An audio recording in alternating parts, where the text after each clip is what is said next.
the first two who brought out, we had to put the bread on our whatever belt we had in order to, it was squeezed already from the belt itself and not to be noticeable very much. The first two who brought out whatever they had, they were shot on the spot. And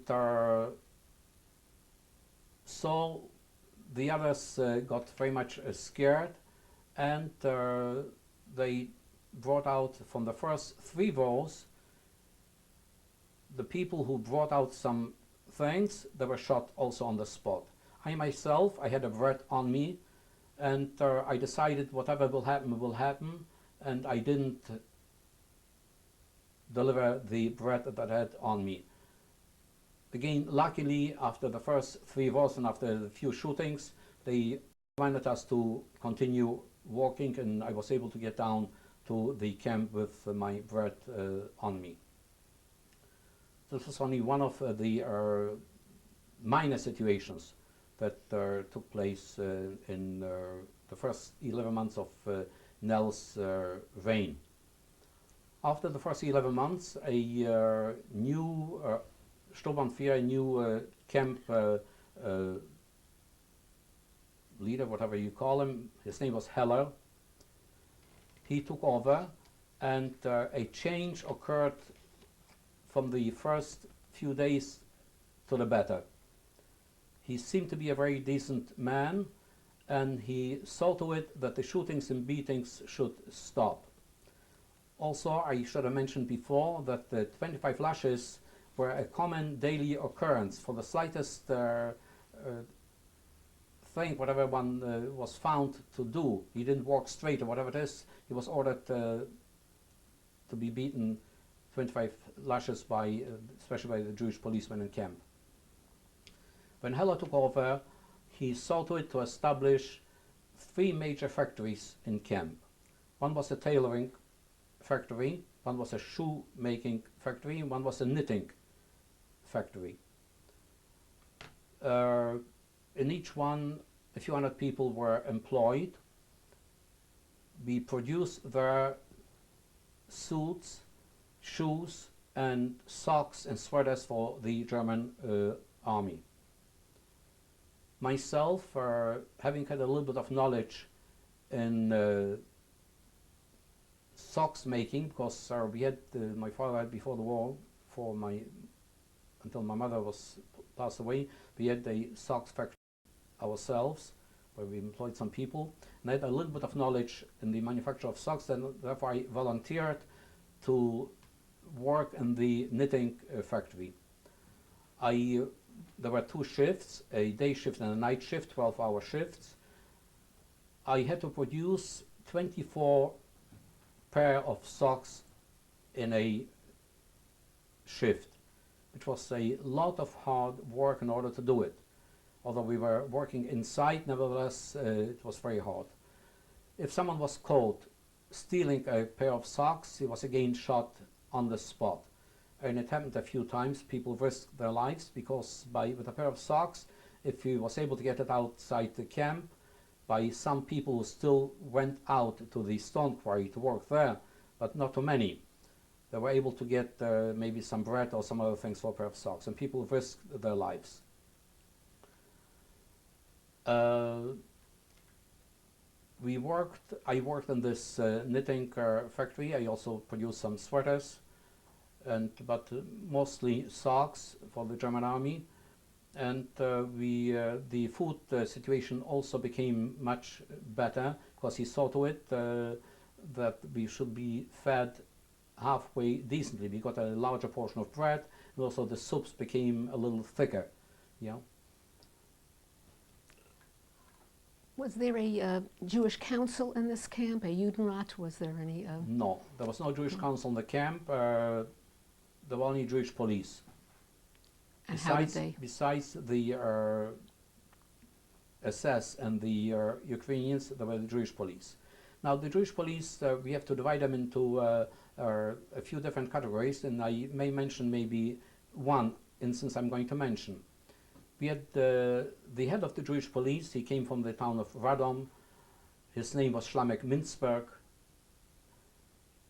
I have to say, although he was a Jewish policeman for quite a while already, before he came to our camp, he was a halfway decent man.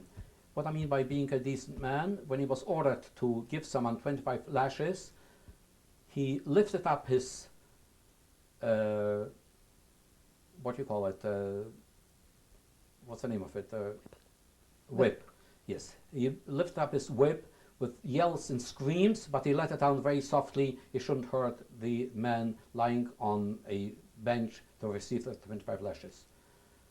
On the other hand, there were some other policemen who, when they used the whip for lashing, they did it with so much pleasure, even Jewish policemen, that they put the whole strength in it in order to be able to make the person feel the lashes that he is receiving, and blood came out from their bodies. This was the difference between some. There were some of them. There was an instance where there was a policeman who happened to have been living in our barracks and camp, where he himself refused, when he was ordered to give someone 25 lashes, he refused to administer it, and therefore the SS ordered himself to get lashes for not following the order to hit someone else. There were some decent ones, but the majority of them, I have to say, were very far from being human beings. You say you stayed there for 11 months. Where did you go after that? No, these were the first 11 months. Yeah, the first 11 months, yeah, where we came there in March 1943. Yeah, then we stayed there 11 months until Helle came. I have to say also on the first 11 months, which is maybe a point of importance to mention, we only had one shirt during those first 11 months. This very same shirt we tried to wash wherever we were able to in order to be able to use it. And you can imagine how the shirt looked like after using the same shirt after 11 months. We also had, unfortunately, a typhoid epidemic in Blizyn during those first 11 months. Myself, having been ill on typhoid still in the ghetto, I was able, not being afraid anymore to get it, because usually typhoid you get only once in your lifetime. I was able, at quite a number of friends being sick on typhoid, and they were assigned to a special quarantine barrack in camp. I was able to get in and help out wherever I was able to with some drinks or whatnot. When Helle took over, after the first 11 months, we stayed there until the evacuation, until Blizyn was closed, at beginning, I think it was the beginning of July 1944. And where did you go after that? From Blizyn we were evacuated to Auschwitz-Birkenau. Yeah. Do you have a number from that camp? Yes, my number is B 1874.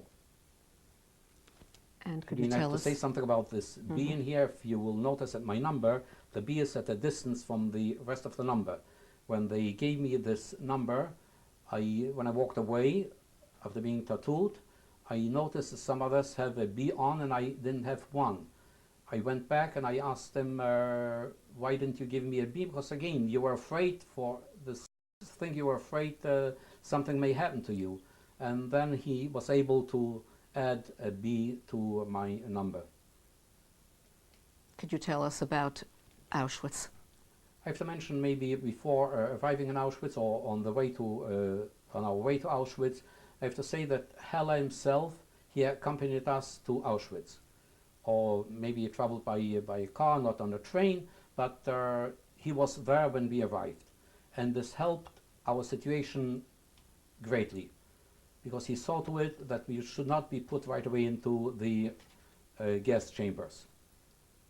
He himself was promoted while still being Blizyn. He himself was promoted for doing a great job for the Wehrmacht, for the German army. He was promoted to a higher rank while still being in Blizyn. In Birkenau,